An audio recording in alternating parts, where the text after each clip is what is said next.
Amserinda Singo matopinda Aba baba, baba Indiana udakuto suka chopeza chose Ndunza Ayuwa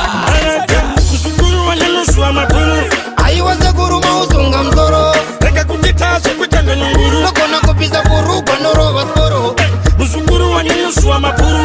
Ayuwa seguru mausunga mzoro Reka kundita sekwetanga nyunguru Lokona kupisa puru kwa noro vasporo Uchipota mesari uchipota uchikainira uchida kulisota Kamutanga wangu unosara uchisuta Ayuwa msunguru kachamba unoruta Chichiri chambariri kana mutoriro Nekuti panda chirova ndapinda mudariro Kupiwa kuna mtairo Saka ndopanda ona kutoti ine kairo Msunguru wanyanuswa mapuru Ayuwa seguru mausunga mzoro Reka kundita sekwetanga nyunguru Lokona kupisa puru kwa noro vasporo Msunguru wanyanuswa mapuru Ayuwa seguru mausunga mzoro Reka kundita sekwetanga nyunguru Lokona kupisa puru kwa noro vasporo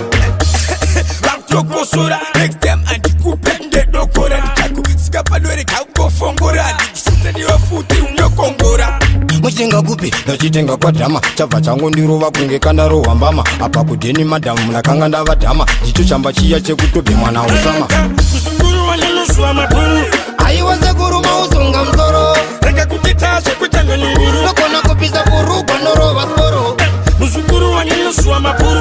Ayuwa seguru mausunga mzoro Reka kundita sekwetanga nyunguru Lokona kupisa puru kwa noro vasporo Uchipota nesari uchipota uchikainira uchida kulisota Kamutanga wangu unosara uchisuta Ayuwa msunguru kachamba unoruta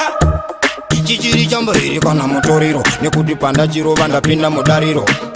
Kupiwa kuna mtairo Saka ndopanda ona kutoti ine kairo Msunguru wanyanuswa mapuru Ayuwa seguru mausunga mzoro Reka kundita sekwetanga nyunguru Lokona kupisa puru kwa noro vasporo Msunguru wanyanuswa mapuru